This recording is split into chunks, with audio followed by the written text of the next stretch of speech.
up in the sky, the birds, the planes. Jason J. Lewis, the voice of Superman on Justice League Action.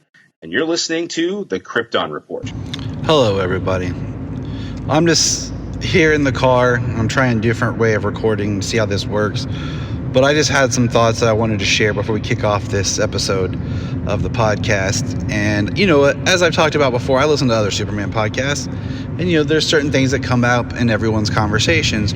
And, I was thinking about this. We recently had Father's Day. And it's been on my mind. So I will get into this. Why I am tired of the evil Superman trope. Or just the idea, period. And, it was referenced in My Adventures of Superman, which I hold in a high regard because I really love that show. There was kind of a version of it in Superman and Lois. It was teased at in Snyder's films about what could happen with Darkseid. And, there's the Injustice story. And what I've come to think is, one,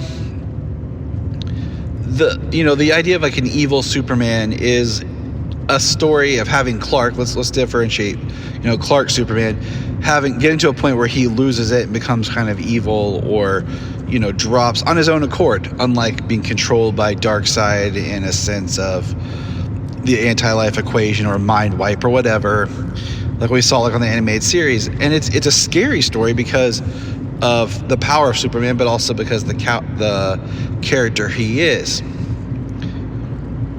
But why I'm so sick of it is because we live in a world where we have lost the ability to believe in good and that there is good innate people. And we need something that restores our faith that there is good. And that people can just do good things because it's the right thing to do. And if you can't have a character like Superman who is mythological, who is fictional to represent those ideals, then what are we doing with this character? Recently, the boys came back, and we have the Homelander character, who is a good representation of like an evil Superman. We don't need to have our Superman, Clark, corrupted and put out there. We need that when Superman shows up, that it's good, pure, and it's everything that we need to believe in for good and to exist in this world. A shining symbol of hope and truth and justice. We don't need to be, this is evil Superman. Yeah, look how bad he... No, we don't need that. Superman's filled with righteous anger. And I could go in a whole spiel about, that even the best and good have anger. And you can look at your religious allegories. If you want to use the biblical account of Jesus flipping over the table and having his righteous angers to the people that were selling in the church and all that type of things. There is a time and place for that. And Superman is, allowed to have that. But at the same time, he represents a peacefulness at the same time.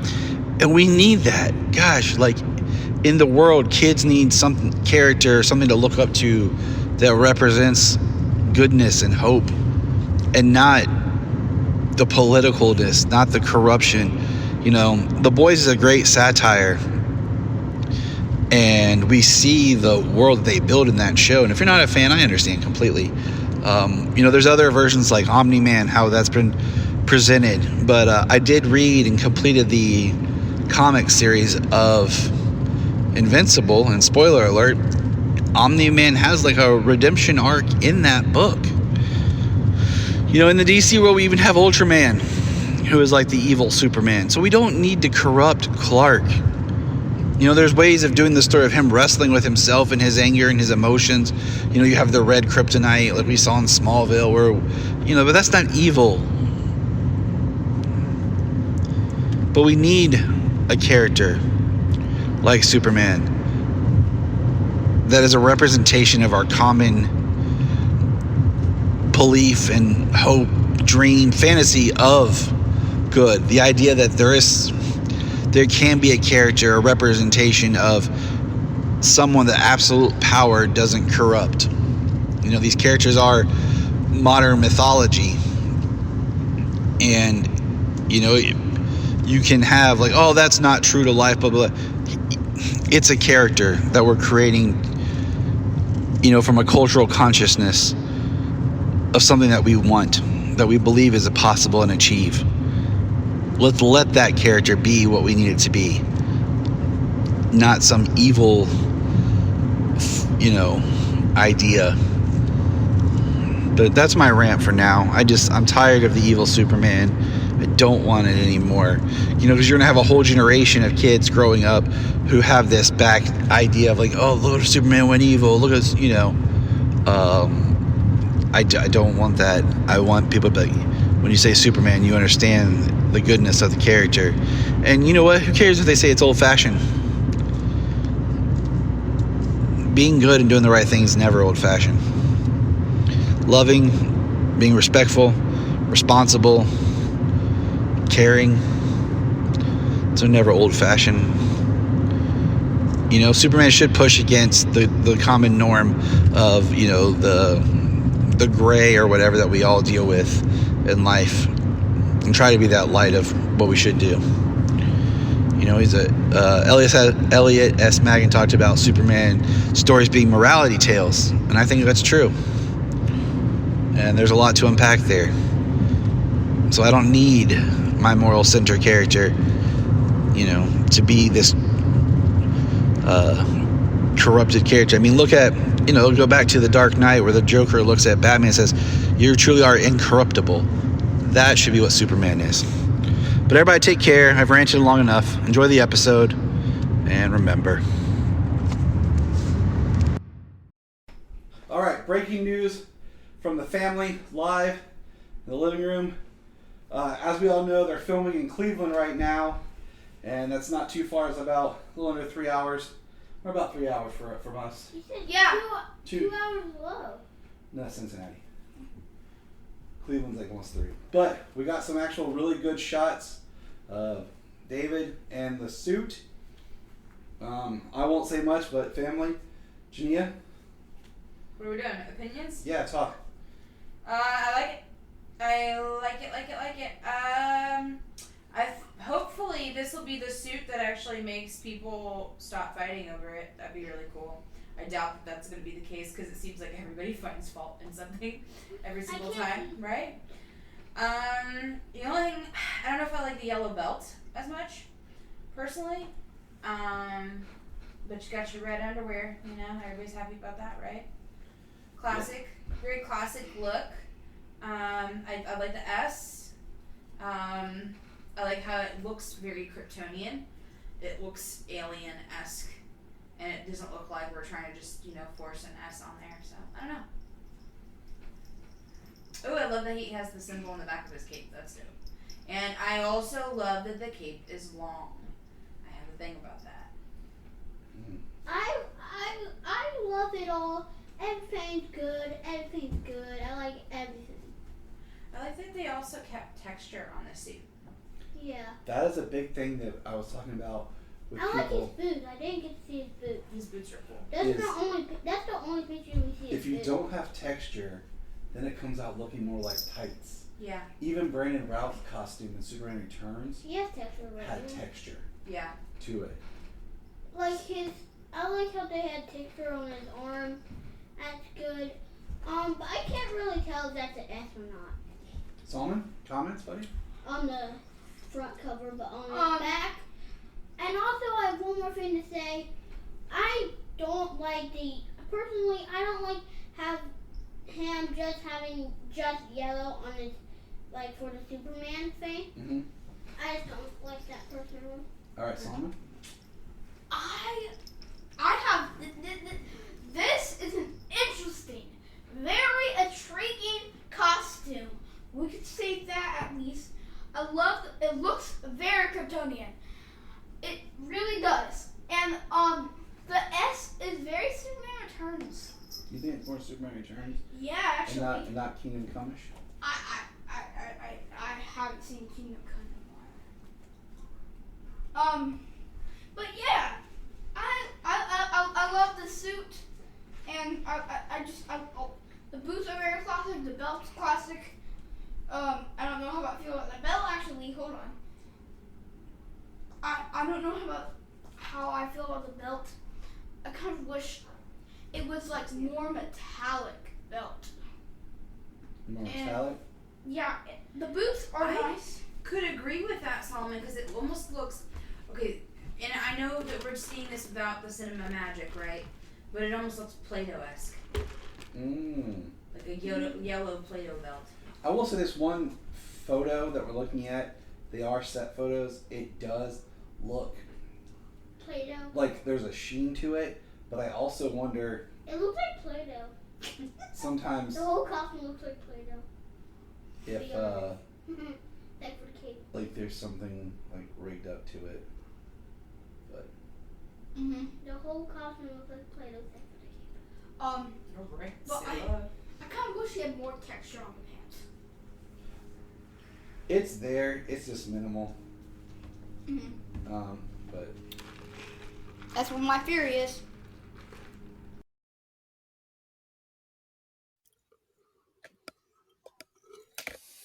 Welcome to the Krypton Report podcast. It's me, Tyler. What's up, James? This is James Cole, the Superman of Red, my co-host. What's up?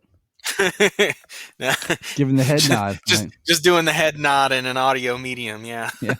All right, bro. You know what's up. I'm like, okay. How's it going?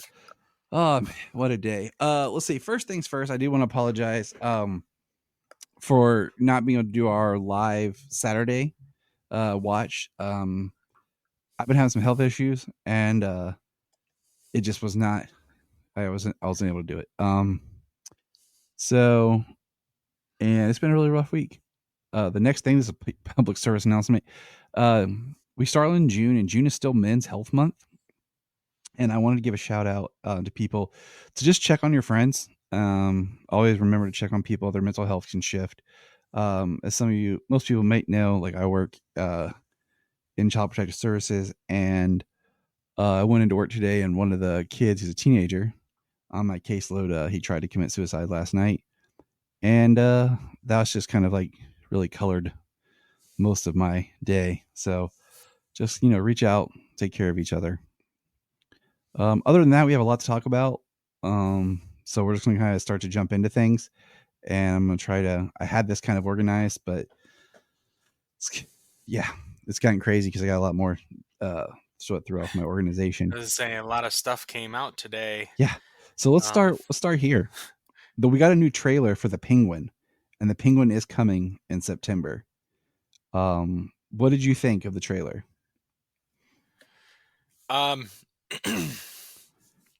It's kind of cool, the ideas behind it put forth, the picking up right after the flood, and Penguin trying to take over all of the organized crime. Just some of the things that they say and do, and we got Alberto in there, and Sophia. Can we just talk about Sophia for a second? Please just go and look up what Sophia looked like in the comics, and then look at the actress. Oh yeah, that's something else. Sophia was a thick lady. You want a comic accurate Sophia, you're gonna have to go fan film. Wow, you're gonna have to go. You're gonna have to go. The Long Halloween animated for real route. You know what I mean? That was a thick. I mean, but let's just throw it up. It would be cool if they would have got honestly body type wise, someone like a Gina Carano. Not saying her exactly because she's supposed to be controversial. I know, whatever. I don't get into all that, but that body type, a bigger, looks feminine, but looks like buff too. Because if you read Dark Victory, so. But the one thing about the Penguin is it is set November, so it is right after everything because the Batman took place on Halloween and the first couple of days in November. But what I think is interesting is the Penguin was all shot in New York, and of course the Batman was shot sound stages in Glasgow and then maybe some in New York. But I just think it's interesting because it's going to be this kind of blend of cities, and it'd been cool if they would have been able to just shoot in Glasgow for a little bit. But the next thing we got here, and I'm just gonna have to say it like this: hell yeah! Kite Man, hell yeah! Releases July 18th on Max. I'm happy about it just because I like it's one of those things like we didn't forget about, but there wasn't any talk about, and then it's always nice when these things show up and you're like, oh, cool, and then you're like, oh, I don't have to wait that long. But this is also interesting. I took a quick screenshot. Especially to fill the void. Lance Reddick's final TV series role is as Lex Luthor in Kite Man. And rest in peace, Lance Reddick. Still has the best scene ever in that Netflix Resident Evil series. One of the best scenes, just period, the way he acts it. And I will recommend, I think it's in the pilot. I think it's the pilot. It's either the pilot or the second episode. And I will say, just Google it, look it on YouTube. When his daughter gets in trouble at school and they're raising a fuss, and he sits down, and the way that he talks to them about, he says, how many, like he talks to this guy and he's like, how many people can do your job? And he's like, I don't know, like a couple. He's like, let me tell you about me and my job. He's like, how many people can do my job for Umbrella? One. And that's me. Just me. So how do you think Umbrella is going to feel if I tell them I'm unhappy? And the next guy, the guy's like, tells his daughter, apologize. Just apologize. Like, it is the best dad moment. And I mean, he's always been a great actor. Oh yeah, Lance Reddick is awesome. Yeah, it's I love that scene as well. I made Jania watch that scene. It's like she had nothing about. She did not want to watch the show or nothing. I was like, no, come here. I was like, Juju, you got to watch at least this one scene. Oh yeah, the show has its moments, but that's neither here nor there. Yeah, that's a different podcast. But rest in peace. Speaking of animation, we got the logo, Batman Cape Crusader, a couple more images. Like here we got Thick Alfred and Batman. We have our announcement of who's playing Batman. Hamish Linklater. When I look at him, I think of him from Netflix is Midnight Mass, because I've become a huge Mike Flanagan fan. But he has more stuff to his credit, and so they released some. He's been in a lot. One of the last things I watched him in was Legion. Yeah, the FX series show. Yeah. Some of the voice cast is Christina Ricci will be Catwoman. Diedrich Bader will be Two-Face. So this is very exciting news. And well, we love Christina Ricci. We do. And she's done DC voices before, so that's really cool. And Diedrich Bader is, like DC animation royalty. Yeah, I always think, with his Brave and the Bold portrayal, and then how many others, countless others. He also, he's Batman and Harley Quinn. Poor Schluck had to die. He's Steve Lombard, and the poor guy had to die in Shazam: Fury of the Gods. So we're sorry about that, Mr. Bader. We hate that they got rid of you. So as of this recording, we were going to record yesterday, but we didn't get to. It is the 35th anniversary of Batman 89. And I just want to give plugs for other podcasts such as The Fire Rises and Holy Batcast, which are doing, really big stuff for Batman 89. We've talked about it. We've done commentaries for it. I went and saw it a couple years ago for Batman Day. So yeah, I saw their episodes drop in my feed. We'll do a big thing next year though for Batman Forever. Oh look, there's Sayla, the awesome Sayla, in her Superman shirt. Oh yeah, Batman Forever. Sayla's got her Superman shirt on. I know. She gave us some luck today, wearing her Superman shirt and carrying her Superman doll around all day. Yep, we'll talk about got some big news. This is like the fourth time she's done something like that. Just channel the energy. She also so, but the force is strong with her. Yeah. And now we're going to shift over to our good favorite thing called Superman, and we're going to talk about Superman and Lois. Now has a premiere date, October 17th. with a 2-hour premiere, which I guess will be episodes 1 and 2. So that kind of shifts our schedule just a little bit, but because I had mapped out our schedule, I told James I was kind of going crazy in mapping out a new format we're going to try in 2025. I'm kind of got some planning done to 2028. So, but there's some leeway in there too. Big goals, big ambitions. Yeah, I got a little carried away. But I told you it'd probably come out in October, just because that seems like when the CW always premieres stuff, and this will be the last show I ever watch with the CW attached to it. Because after this, there'll be like no more than likely, there'll be no CW left. Yeah, I wouldn't be surprised if it even changed names at some point. Oh, it probably will. I do want to give a shout out. I do not like the way that Apple has on their digital store changed. You can't pre-buy seasons anymore. It's really weird. Like I'll go on there to their store, but then it wants to link me to if I have the streaming service it's on. It's really confusing. I don't like it at all. It's convoluted. Oh, so for anyone who didn't know, this is Selah's. It's mine. And yesterday, was it yesterday or day before? Yesterday. It was yesterday. She asked if I could take it off the wall and she could carry it around and sleep with it. And I said, sure. And she's been carrying it around and playing with it all day. She's had it everywhere she's went. So Selah has channeled some positive energy that we'll get to here in a minute. So good night, Selah. Good night. And also I'm wearing a Superman shirt. Good night, Selah. It's awesome Superman shirt. Yeah, we can see it.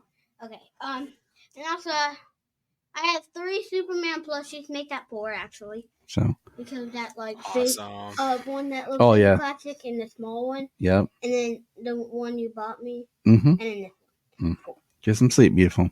Okay. Good night, Daddy. The next big thing Good night, Daddy. is good night, baby. So they have arrived in Cleveland earlier in the week. They were putting up the Daily Planet globe above the building that would be the Daily Planet. And I think this was really cool. Globe. It's got the revolving door. This is in Cleveland. So after they film there, it will be somewhere we'll have to go and get pictures in front of together.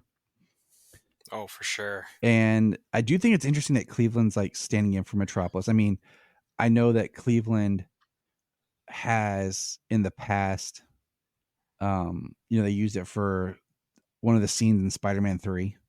I remember that came to Cleveland. Yeah, I was going to say that to my knowledge, Cleveland does have a large downtown area. It does. They also, they shot a couple scenes in the Avengers, but I don't remember which scenes they were in Cleveland. And I just feel like it looks good. I like that, they're bringing Superman home in the sense of like really honoring Ohio, where Superman was created, especially in Cleveland itself. So I feel that Gunn is doing an amazing job with just honoring the legacy that way. I'm since they're in Cleveland filming, yeah. I'm half tempted. Like I'm looking to see if there's gonna be pictures of James Gunn and cast like in front of the Siegel House in the Schuster spot. That'd be sweet. Or someone from the Schuster Society showing up, and meeting James Gunn or something, or something like that going on. Maybe when they wrap in Cleveland, but right. Well, yeah, with all this behind the scenes stuff, a lot of the stuff that is honoring a lot of the legacy and stuff of Superman, it is a lot of what you can see visually and what in the things that they're doing and the places that they're going. So, that is one of the things I'm excited for. That keeps me more excited during this whole production. Yeah, it is during this whole wait. So, without further ado, we will talk now as we bring about that they are in Cincinnati. Or no, sorry, they'll be in Cincinnati next month. They are in Cleveland filming Superman, and today they were on set, and we got behind the scenes photos of a scene being filmed, and we got the best look at the suit. Now I'm showing these photos here. I wouldn't do this if it wasn't the fact that they are so widely available and they're being passed around on every site, and they're really clear. Like they're not even trying to hide spy photos. So these are some of the best images of Mr. Terrific and Superman. And our buddy Brad that we've worked with, we did recently. We did the episode with the trivia with. He's in Cleveland right now. He lives right near there, and he texted me and said he saw David, and David came walking out, but he had his robe on, and he saw Rachel. And this is a picture right here of Superman and Lois, as there's more photos that have come unearthed. Right. And one of the ones that has Rachel in it as Lois, I think, could be considered a spoiler, so I would not share it. But and then there's this photo, which I think is our best look yet of the full body suit. Basically, yeah, that's a good one. So before the episode started, everyone heard a clip of the children and Jania talking about the suit and everything. So now we're going to talk about it. James, I'll let you go first. I mean, the biggest knock against the suit is the looseness, the wrinkles. I mean, the work he put in, the muscles that he has, it's not quite reflected in the suit. Which, but that's the biggest attraction for me on the suit. Otherwise, I like the suit. The boots are pretty cool. We saw those. We talked about those last time. We got the trunks, and looks good. Like I said, I can take the trunks or leave them either way. I mean, he's Superman to me either way, with or without the trunks. I like the belt loops, the belt. I'm the square just looks classic. The lines and everything. I mean, the lines in the collar look New 52. It really, very reminiscent of that. It really is a suit that has calls out to the New 52, All-Star Superman, Kingdom Come, which is why I'm wearing my Kingdom Come shirt, because it's the closest thing I have to his symbol. As soon as that shirt goes on sale, you better believe I'll be buying that. And I'm hoping they have one at Hot Topic, because I swear to God, Hot Topic always has the softest, like, best looking Superman shirts. My Superman Return shirt was stolen by my ex. I hope she rots in hell. Just for stealing that shirt. My Man of Steel one got ripped by the dog. Oh no! So I missed that one, because it was like the chain link looking symbol, like his actual on his outfit. So I'm hoping that we get a good Superman shirt from there, because I'll order it from Tragedy befall the house of Patrick. Oh, I know. Oh, no. And I hope that Superhero Stuff gets one, because one of my favorite Superman t-shirts is a BVS one I ordered from superherostuff.com, and it actually looks better than the one I got from DC. I'm gonna be honest, I've not been happy with only one shirt I've ever bought from DC directly I actually thought was good, and that was a black one I got for Zack Snyder's Justice League that had just the I was gonna say, yeah, the Zack Snyder Justice League t-shirts I got from DC were really good.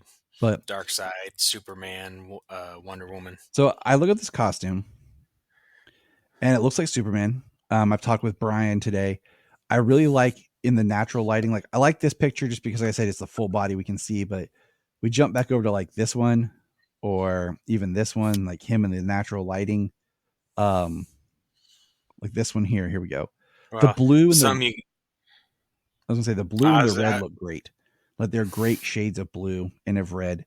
The cape is long, but it's not touching the ground. Looks like it's maybe an inch or two above the ground. It's not too wide. It really looks great. Like, this shot right here of him looks fantastic. The some of the bodysuit stuff does remind me a little bit of the Tyler Hoechlin suit. And the trunks remind me more of like short trunks, like they did in All Star. Yeah. Compared to being like just the brief. Like, if you go and you look at the Brandon Routh briefs, trunks from Superman Returns, they're very small and very Speedo like. And these look more like shorts trunks. And like you said, to me, I could take or leave them. I'm not a huge fan of trunks, period. I think they're outdated and they just can look awkward. Um, but I think it's, I mean, I see. I mean, I just I see him or I don't, and it's still Superman. yeah, You know what I mean? Like, exactly. The belt, Jania did not like the belt, and it looks fine, but I can see why. Like, it's big, but it's fine. The suit, as far as being loose in movement, I like the size of the belt with the shorts style yeah, trunks. I think it actually looks good together that way. we got the symbol on the back of the cape, and I made this comment earlier. Um, as far as on film goes, we haven't had that since '84. We saw it on TV. So to have it back on the big screen after having the past two iterations not have it, I'm fine with it. I really like the way they did it in Krypton, where it was the black, more of the new 52 style of the black. I think that would have looked great, but they went with the gold on gold, which Sayla hates. It's hilarious. Um, Oh, really? and it looks kind of cool. The collar from behind looks cool here. Um, just giving that suit a look. Like here, we can see the boots and everything, how they work and how they function. They look good. Like they look a little like some shots, they look a little different, like there compared to like this one where it's like a side view. They look a little bit more like a shoe. But the one thing is these are behind the scenes photos. And sometimes they'll make costumes set for different shots. And that's why I'm not really like there's about talking about how loose the costume is. It looks like an outfit. And I'm curious Yeah, that's I'm curious when we get more of like the production photos and see it on film because maybe this costume is a little loose because of a stunt or an action scene or he has to move, and then like if there's shots of like him standing still, there might be a more tight fitting costume. You know what I'm talking about? So that like it oh yeah. has a better pose, but like because it looks like they're filming like an action scene and stuff like that. Um, his suit might be a little loose for him to move in, or there's some things for stunts because we all know that there's also stunt suits and things like that. We saw that with the Batman we talked about years ago.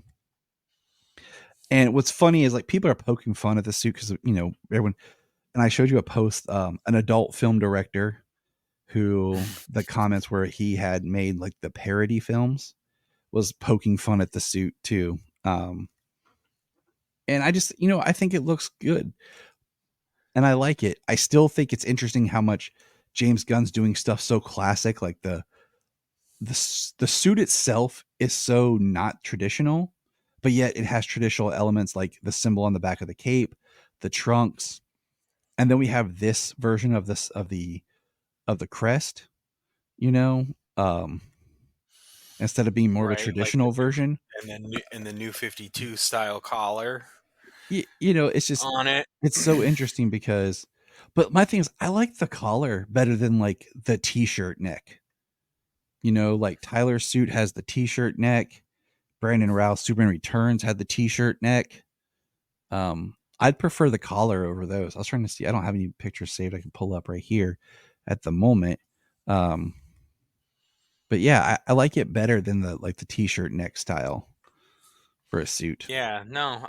Yeah, I'm really digging the suit. I mean, it is Superman. Um, like we're doing our new 52 Superman reading and everything. Um, so just to, see the suit very reminiscent of that in a way is really cool to see. Um, I mean, yeah, he looks Mr. Terrific looks fantastic. I Yeah, he mean, it does. looks straight like pulled right off the page. Um, so and it's funny how people go on and on about and throw so much shade towards the suit. Um, one, because it's not a specific person. Two, it's not a specific director. And then three, a lot of these people run in like the circles who talk about this kind of stuff, so they know that there's a lot of post production involved, and that there are multiple suits for multiple uh, uses I just on a set for different shots. So, like, I don't just the way that people act like that's exactly how the suit's gonna look on screen. mhm. Like, it does have the high budget cost. It's not a CW show. I'm just, my thing is let them shoot it and then we'll see what it looks like when, we actually see it in motion and action. And like, I just kind of wish Gunn had put out another official image of him in the suit before we got all these behind the scenes photos to really kind of just like, hey, chill, everybody. Like, here's what it looks like with, because he knew everyone going into this. You're filming outside, you can't hide it. My last kind of thought to you is, people are talking about like the lines and all this on the suit, but my question is, it's about texture, right? Because if you don't have texture, it can come off looking like you either end up with like the leather suit look, and even leather has its own texture, but if it's just cloth, it can end up looking like tights. I mean, think Yeah, even like Brandon Adam Routh's, West, like both of his um, suits have a texture to them. All the Cavill suits we know that have texture to them. So this style, whatever they're doing here, has a texture to give it a different look. So it doesn't just look like ordinary cloth and ordinary, tights. Because frankly, tights just, I mean, they are a literal translation from the comics, but at the same time, like, you want your suit to look tough and real and not, um, I don't know, like, you don't want it to look crappy. it needs to stand up to what you're putting it through. Yeah. And a cheap pair, cheap pair of spandex, it's not your wrestling ring attire.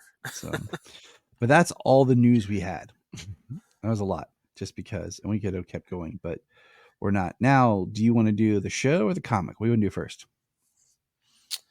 I think normally we do the show first. Yeah. My Adventures with Superman. Da-da-da. All right. My Adventures with Superman, episode 6, The Machine Who Would Be Empire. Doesn't it kind of make you sad? We're already at episode 6 of a 10-episode season. Yeah. Like, thank God we got a season 3 greenlit. It feels like we're just getting going. Like, bust out my, his handy dandy notebook. Heck yeah. Thank you. We are searching for Blue's Clues. We are sorry, wrong show. Nope. We'll see. All right. So, kidnapped and far from home, Superman bonds with his cousin Kara. He discovers the truth about the last days of Krypton from the last Kryptonian in existence. All right. The episode starts where he wakes up and he's in Kara's ship and he's like, "Where am I?" And what I thought was interesting was when he started talking about his helmet, and then the suit just forms a helmet. Yeah.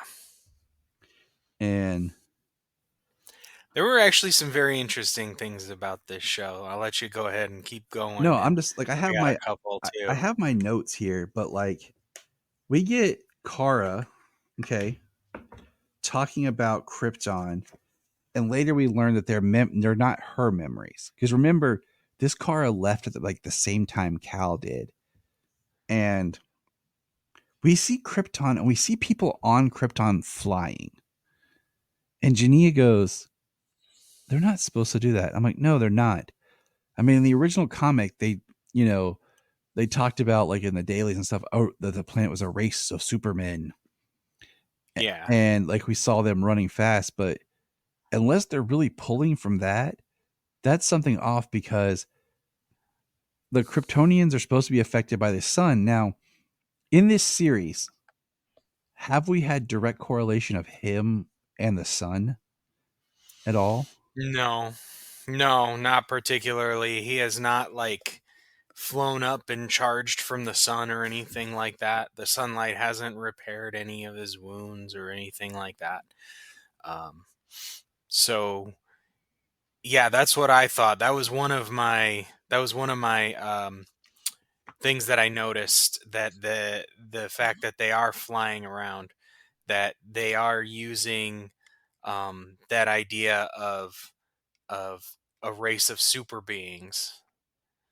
Um, because that was always one of the things that I actually kind of considered with Superman is, we watch Smallville and everything, and he becomes human with a lot of things that happen to him. He becomes human. He's Mm-hmm. basically full on human.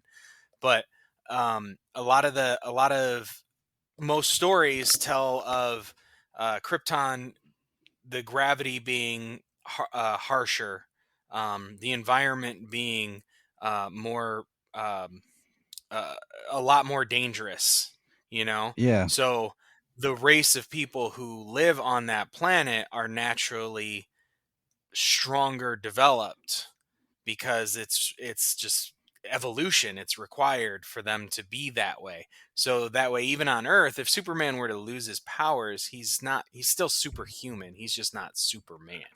Yeah. It's You know what I oh mean? yeah, I do. And that was one thing that I was like, oh, this is really interesting because um like I said, like uh I just really felt like I didn't know how and they're taking more liberties. So I didn't know how I felt about it, but also like we learn a little bit later in the episode when he gets I wrote down how he said it, but he gets stronger when wants to protect something. And that's where like the electric energy or whatever comes from, the energy inside that makes him Yeah, stronger. the change. Yeah.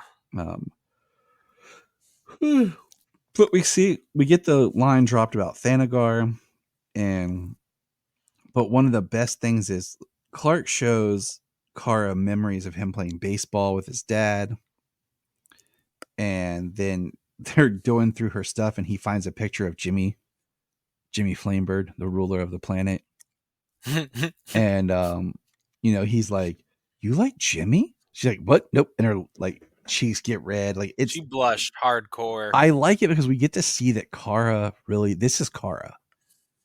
And as the episode goes, we see what kind of person Kara is. And um she takes him to Thanagar, and we see that, what do you call it? In Thanagar, It's basically in it's ruins. in ruins, and Kara's going off like, I don't, what is this? I don't understand. When did this happen? Um, and she is at a loss, hardcore, and I like it because we're seeing, and as the episode goes on, we see like she has blackouts when basically Brainiac takes over her mind and uses her, and she starts having blackouts and doesn't Yeah, when he remember. says that you will comply, her eyes go gray, and like Brainiac's in control. Because we had a great shot later on in where we see Clark, and he's trying to basically um not comply with Brainiac, and then Brainiac says that to Kara, and then the next thing you know, Clark like wakes up, or Kara wakes up, and she's like, "What happened?" And we see that Clark was taken out. It was really good. So Yeah. Um it was a really cool episode. I like the name drops, the planets. we get the uh a Green Lantern. We get a Parademon and a Thanagar warrior. They're all robots, but they're in those disguises. Well, it's interesting because he says it's like so it's like their minds, like their consciousness, but completely enslaved and unable to have any free will, and it's because it's like crying. The Green Lantern is crying Yeah. when uh Brainiac is or when he's making when Brainiac is making him fight Superman. Um like that's all they're used for. It was very um it was very interesting, and like, I mean, sad, and he called it cruel because it is, you know? And I like how he's Like, Primus Brainiac. He's a very different yeah. looking Brainiac. I mean, I like the Kryptonian computer again, you Yeah, know, that idea he is was still a really solid idea. he was a Krypton's AI. Um that's still a really solid idea. It's interesting about the things, I don't know, that he says and he talks about, because how he calls them cruel, how like that robotic consciousness has like thoughts or feelings, but no control. Is Does this Brainiac, since all of these planets have been conquered, does this Brainiac like take their knowledge and like store it in that sense, and not these like bottled cities Right. of stored knowledge and stored things, but he's like taken and downloaded and like made these things a part of him in a robotic way, but in this way, like, you know, like the singularity kind of thing, like consciousness becoming machine. Right, because Kara does state that she's taking Clark back to Kandor.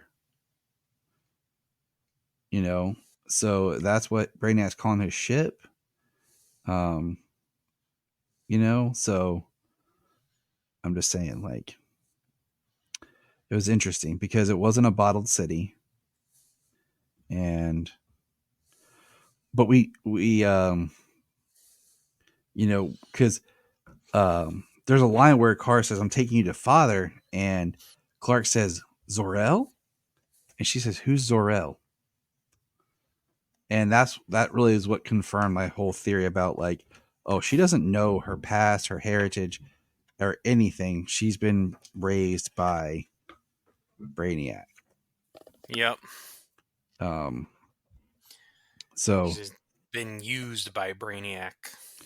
you know, and we find out all the memories that she has of Krypton, and as the memory's playing, you can tell like she's interacting with the memory, like you're watching a film and you're, you know, acting with the film. And she gave like nicknames to all the people there. It's kind of funny. She's like, I call this Garden Citizen one, 1, Garden Citizen 2. yeah. And Yeah. so it's interesting, but You can see she wants real social interaction, and the only interaction she gets is with Brainiac, and all he is interested in is controlling her. right. And she talks about all the planets thriving as the new Krypton Empire. She talks about bringing it back.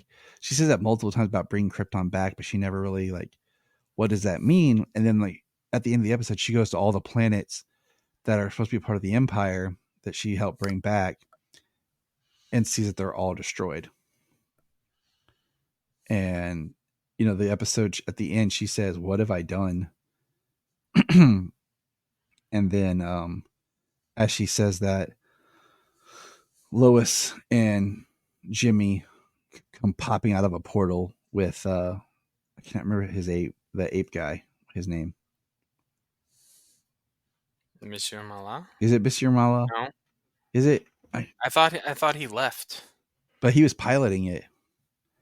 So my thought is the next episode we get is going to show maybe a little bit more of how that happened. How they got to, because that's where it lost me. I was like, wait, I watched it twice, and I'm like, okay, I didn't miss anything, No, right? because the whole episode's Because they Kara just, and Clark, yeah, and it's just a yeah. great episode. And then they pop out the end, and she's like, Jimmy Flamebird? Jimmy Flamebird.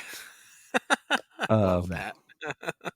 And so I'm wondering in the next episode we'll see it. But her final episode, or her final line is, basically her like realizing she did all this bad stuff, and she's just floating in space, holding herself.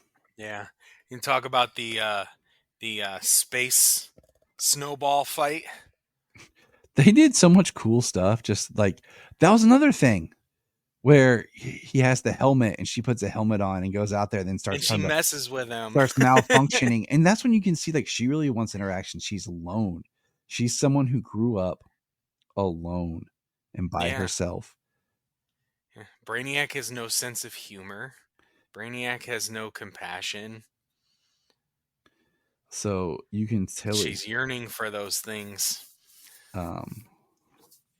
So, and then she says, "No, we're Kryptonian. We don't need this." So once again, that's different. Like they're operating with a little bit of a different power set or something. Well, she's also operating under the idea of what Kryptonians are is what Brainiac says they are. Mm-hmm. You know, where, I mean, yeah, they were probably conquerors and rulers and things like that. As it kind of seems, you know, that they talked about like the conquering empire of Krypton and stuff, but they were like more or not still people with families. They had children, you know, I'm sure they had emotions, and they had lives outside of, you know, war.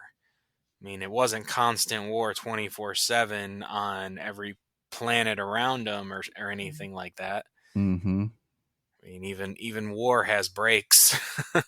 So, yeah, it was a really good episode to like kind of just look into and understand. And Sailor was a little bit better. You know, as you know, they brought Kara back around.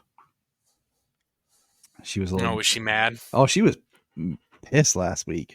I had to make when she kicked Superman's butt. Oh, just because she made her bad. Like he woke up. You kidnapped me? And it was their chemistry is great. So I look forward to more of that. And like I said, we're gonna be the next episode is episode 7. It's crazy. I'm just like, come on. But this is what Max updated the artwork to. Right here with Superman and Kara fighting. And you know, I like that she still has the symbol. She has no idea who Zor-El is. And there's no like fortress or anything for, you know, Kal-El Clark to get back to show her like, hey, you know, this is my dad, and this is, you know, information about who we are as a family. So right. Well, the fortress is there.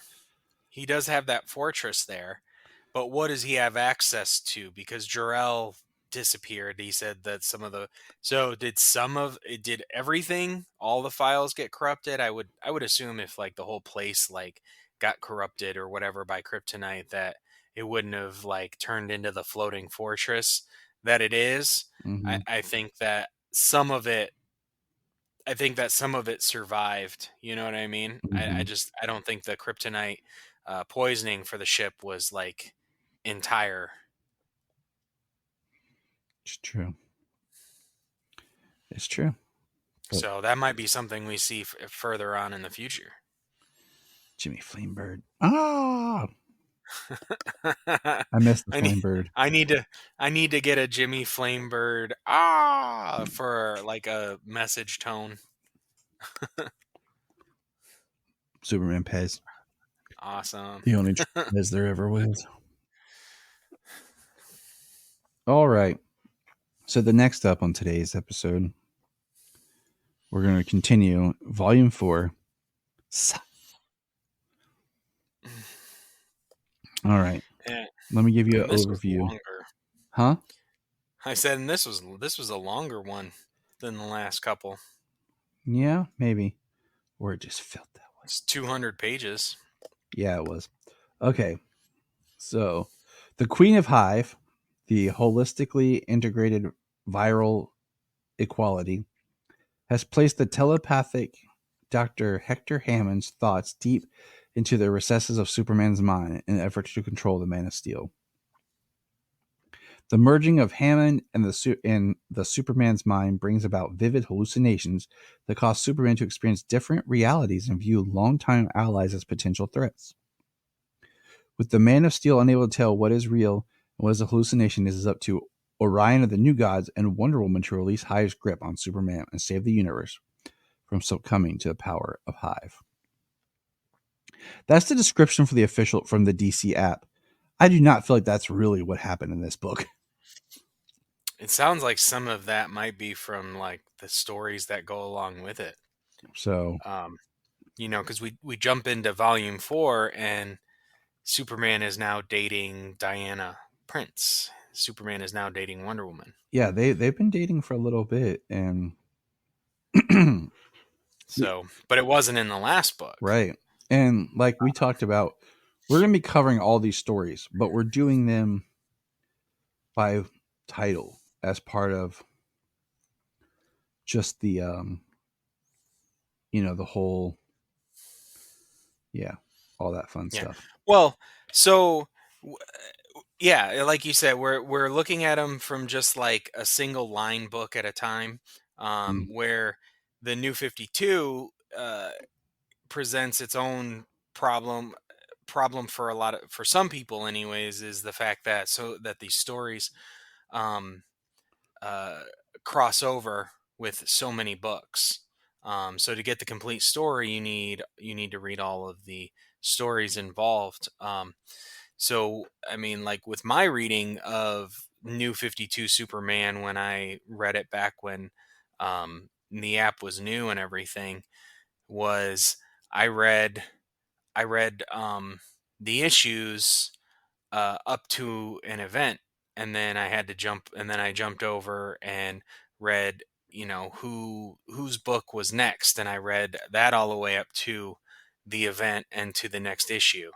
Mm-hmm. So I read all the super books like concurrently, like one issue, like one line up into the event, and then I filled in the gaps up to that event, and then that's how I went through the event. So I had all of those chapters of the story in there because I had them all available to read like that. But if you were just buying like the Superman books or just the Superman action books, you'd still miss out on bits of the story from like Supergirl and Superboy and Superman and Wonder Woman. Yeah, and we're going to cover a lot of that through the rest of this year.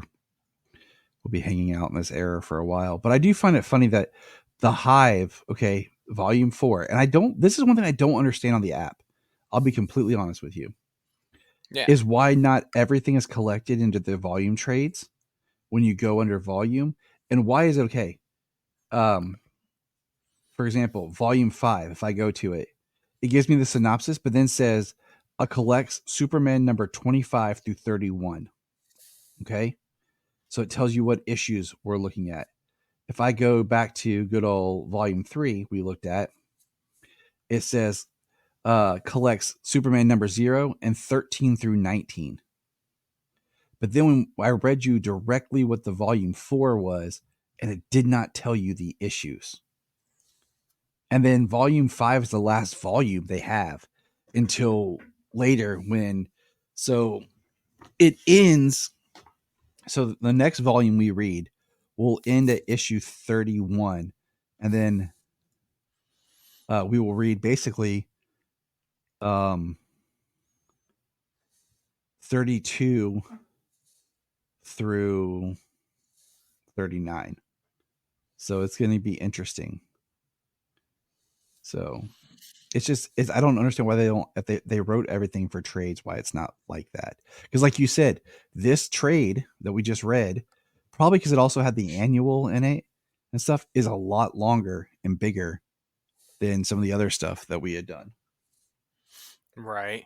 Well, when you like when you look at some of these books too, for when you look at some of these storylines for the New 52, they have books that collect the full storyline. Yeah. have all the tie-ins and stuff. But those are like, you So have to search those out. Compared to yeah, just going under the you have to title. go exactly. You have to do the event title to find that, because like Doomed is not um under the Superman Yeah. It, um like in the volumes, mm-hmm. like it's not there. I'm not sure. I have it, and I looked at it. It's not even on the app. If you go to Superman Doomed, it's just the Doomed issue 1 and the Doomed issue like special that was the closure. It's very weird how it's not collected, unless I just didn't find it when I was looking. Really, because yeah, they have like issue 30 is Superman Doomed on there, So and I feel like if you're doing digital collections, you should just group them easier to read, you know? yeah.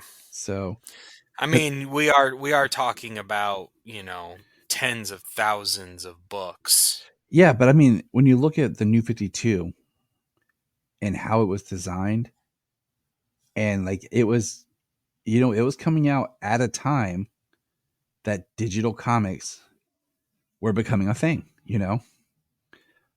so it's not too much removed, the idea of making it like, I understand for like older books or stuff, but like this era, it should be really simple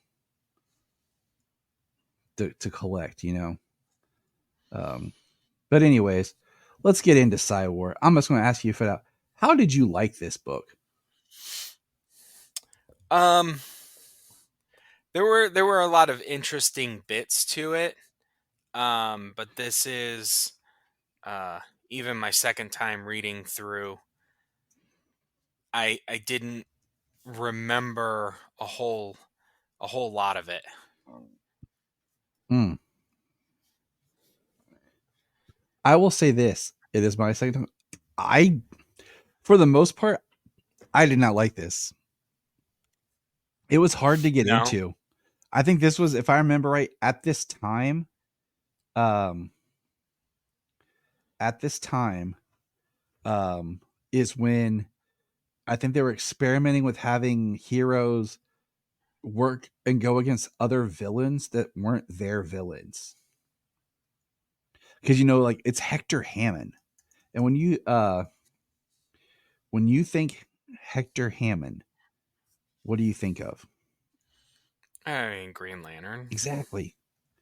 So, um, it just, I don't know, it was weird, and the Hive was like different, but I mean, they tied Hive back to Brainiac, and we find out about the 20, which were like 20 people that were basically given abilities from Brainiac,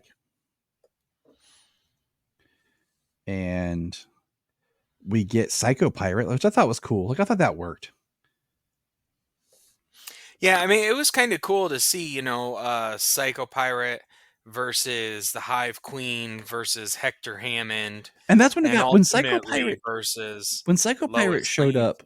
Sorry, when Psycho Pirate showed up, I enjoyed it. That's when I felt the story was more interesting. But it was like a lot of the other stuff, like of just the Hive and Hector Hammond and stuff. I struggled reading it out, trying to get into it. Like, I was not invested. But when we got to Psycho Pirate, I thought that was cool, and um the stuff with Lois Lane.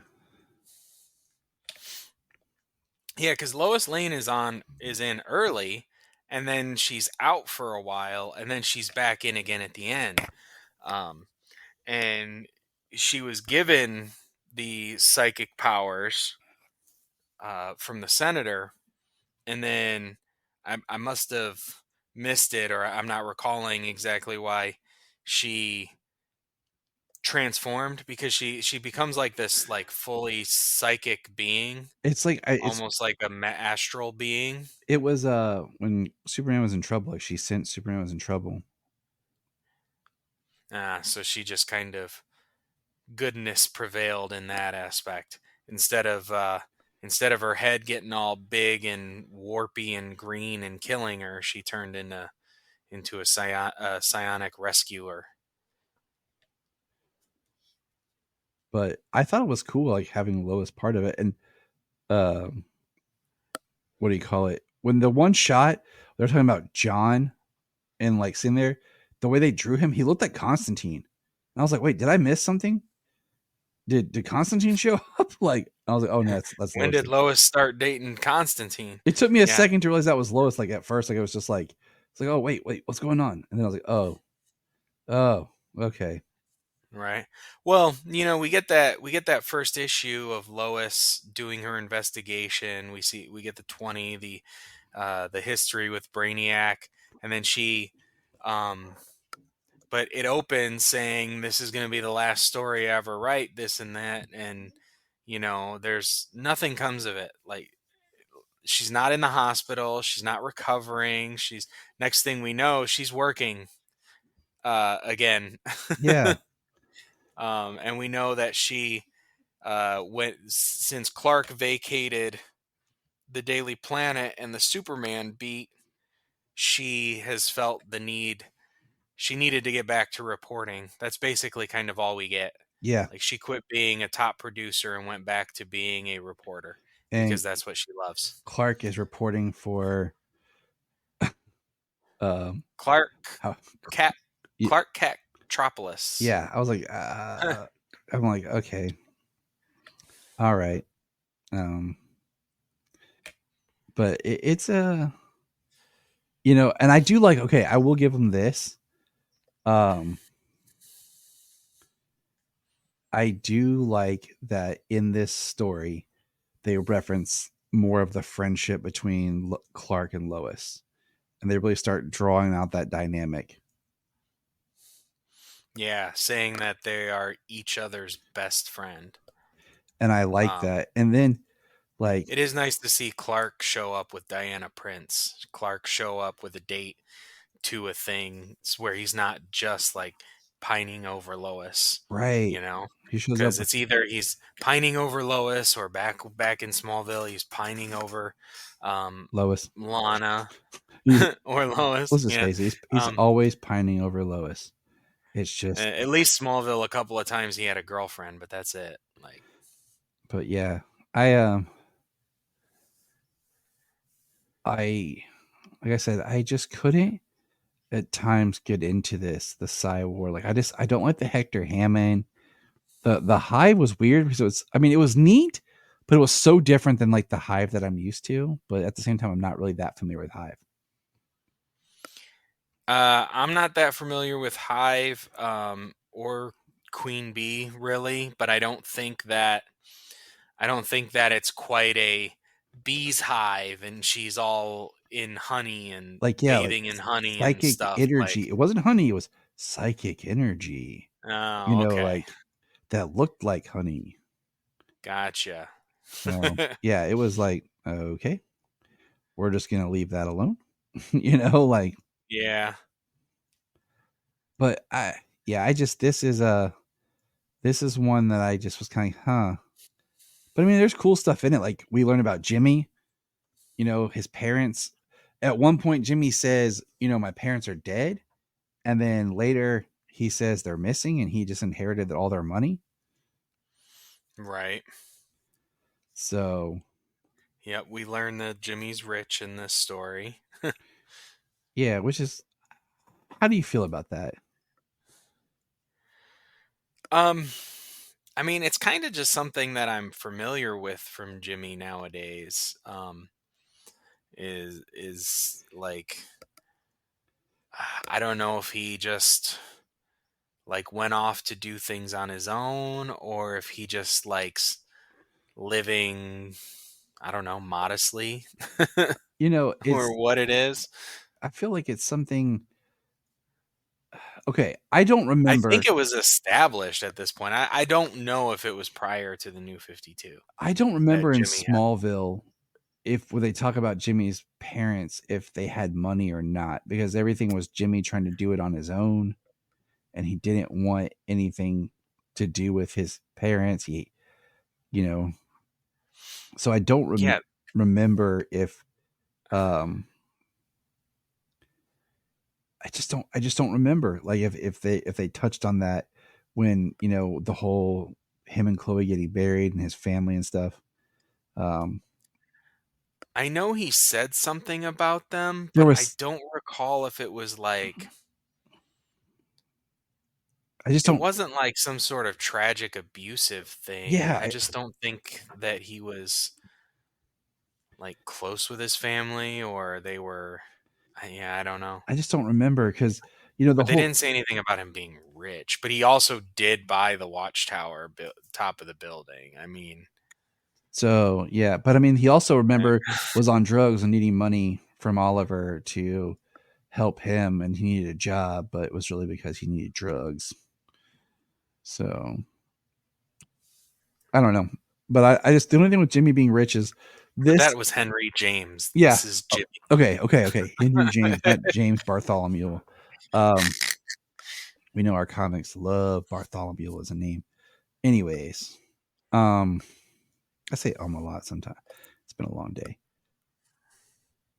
The The longer the day, the more we say. yeah, the Jimmy being rich, I think of it from the comics here, and then at least in my adventures, he's Jimmy Flamebird. You know, he got his money from doing something, Yeah. and so that at least I feel like is something. But yeah, I just Um couldn't. I feel like this story could almost take Superman out of it and just let it play out. And he's just there. Like he's not. I don't know, really part of it. I guess well, that'd be I don't weird. know. I mean, you know, with the inclusion of Orion Which was and cool. like And then the prophecy wall, they hinted at Wonder Woman and Orion knowing each other, and yeah, having some form of history. That made Clark uncomfortable. I mean, he said, you know, you don't have to make excuses or apologize to me or anything like that, or owe him anything an explanation. Um, but you know, the idea that Superman is this massive threat, and where by being the massive threat, I think is through the idea of him being mind controlled Mm-hmm. by like these psychic beings. So I think it was just a you know, some roundabout way to get to that. You know, why is Superman this huge threat? Well, because of, you know, these beings trying to control him and whatnot. So that was pretty cool. It was, you know, it's interesting. It's always cool to see um, these Superman, these massive power level people, like Orion and Superman going up against one another, and like damn, like that hurt, you know, when Mm-hmm. they hit each other because they're not used to that kind of thing. What did you think about the part where like he's fighting, you know, Wonder Woman, and they realize that Hector Hammond is in his brain, and we see like the reality of the world where like it's Lana as his wife left, and she's like looking for him and looks almost like a zombie. That was just interesting how that I was trying to figure out what they're trying to say there. They're trying to stay like that was a real place they visited, or Well, um, yeah, I'm not sure if that's what that was exactly, because like it's his wife. They did talk about like other worlds. I don't know if he was seeing other worlds or if it yeah, was just hallucinations. Um, because his parents were alive, and in the New 52, his parents died while he was out at prom in a car accident, dang you, and he Doctor left. Manhattan. Yeah, and he left. And that's where we get this this version of Superman who doesn't have anybody to talk to about the real things going on in his life. Yeah. So it's going to be interesting when we finally get to the end of this and we have our like wrap up discussion. But also in that, I was going to say like, so when Psychopirate shows up and Psychopirate attacks and he and takes him back like through his memories, and like you have the one about like Jonathan and Martha saying they'd wish they never found him. That's pretty intense. Yeah. That I was gonna say that too. That was one of the better issues in my opinion. Um, Like I said, once kind of Psychopirate just showed going. up, Yeah, yeah. It went backwards. He kind of went back to his t-shirt and jeans kind of Superman. That's how he was dealing with some things there. When the military was like against him and everything, when the world was against somebody like him, because this is like 5 years in the future. Um, Heck, at this point, it's the end of like the second year, so it's like 7 years into the future. Um, I mean, I don't know if it was like chronologically the same. But then it goes back farther to Lana in Smallville. Um, he falls off the barn and is okay. Uh, and some bullies, and then even back to memory, like like your earliest memory on Krypton. and his earliest memory is like, and like I thought the Medusa mask was just interesting with the idea of like the psychic energy snakes. Yeah. But all in all, like there's some good artwork in here and things. But I did not dig this run. Now, I think we might have to do some extra reading in um, our next conversation, because these trades do not include the 0.3s or the specials. Oh no. Does not look like it. But anything else you want to wrap up from our conversation for today about the book or about life in general, or the costume, or that Rachel Brosnahan as Lois is awesome looking because she has dark hair, black hair like she's supposed to, compared to Kate Bosworth and Amy Adams. That's right, I said it. And her purple clothes. Yeah. So yeah, she looks great. But all right. Anything else? Yeah, I mean, James, my friend. I'm excited. I'm excited for the future of DC. We got some things to look forward to. I keep saying, I guess over the years I've always said I'm excited because I mean, I want more DC content, good DC content. I mean, there are varying levels of good, Mm-hmm. um, which I think we've all experienced I still have very not. recently. I have still not finished watching Doom Patrol. Ooh, I just Doom Patrol. I just watched most of the fourth season. I've got like 4 more Well, then you're episodes right. left. You're right there where I'm at. Like Yeah. I watched the first half when it premiered, and then ever since they did the next part, I just have struggled. No, I just threw it back on while I was working at work, and I was listening to it. Um, glancing back, looking at having my phone there with me while I'm doing my work and everything, and just watching some of it. So when I got home, man, I threw it back on the TV. I was like, I miss this show. I just miss hearing Brendan Fraser yell profusely, but I won't tell you. Yeah, saying WTF and it sounding hilarious and like accurate every time because it means something different every time. Yeah. Yeah. So, but yeah, all right. That's our episode. Everybody, thanks for hanging out with us here on Krypton Report. I am Tyler. This is James. You can find us online at Krypton Report Pod pretty much anywhere. Shoot us an email at kryptonreportpod@gmail.com. Let us know your thoughts. Let James know your thoughts, why he fights crimes. And remember, Look up in the sky. we want to thank you for checking out the Krypton Report podcast, and we ask you to check us out on all of our social media, on Twitter X, Facebook, Instagram, Blue Sky, Hive, Threads, YouTube. We're everywhere. And if you want to be a guest on the podcast, just send us a message and let us know. If you are like Tyler and James and can't get enough super talk, check out these other podcasts.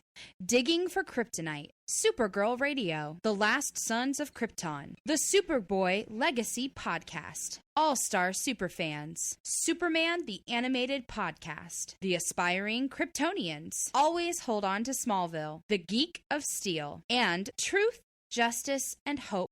I am Brian Peters, the creator and host of Gravely Amusing. For the past 30 years, I've studied the history of gods and monsters in pop culture and our world. As a student of theology and history, I've tried to understand evil and its impact on us. As a writer, I've tried to share this knowledge. As a comedian, I've tried to make people laugh as I do it. But as a man-child, I'm still that scared 7-year-old boy. Join me as I share the history of horror and sci-fi, discuss classic and modern pop culture, and share a creepy story or two. This podcast may scare you, it may horrify you, or it may leave you gravely amused. Listen to Gravely Amusing on Apple Podcasts, Spotify, iHeartRadio, and wherever podcasts are found. Follow us on Twitter at gravely_amusing or on TikTok at gravely amusing. We have a $1 Patreon. Yes, I know everyone asks for money, but our $1 Patreon each month gets you commentary tracks for releasing movies, DC movies. It gets you my requel series where I pitch ideas about movie sequels, prequels, or whatever. It also gets special bonus episodes. So check that out for $1 a month. That's all we ask. Keep it cheap, keep it simple, and help us keep going. Check out the link in the show notes or Patreon, Krypton Report.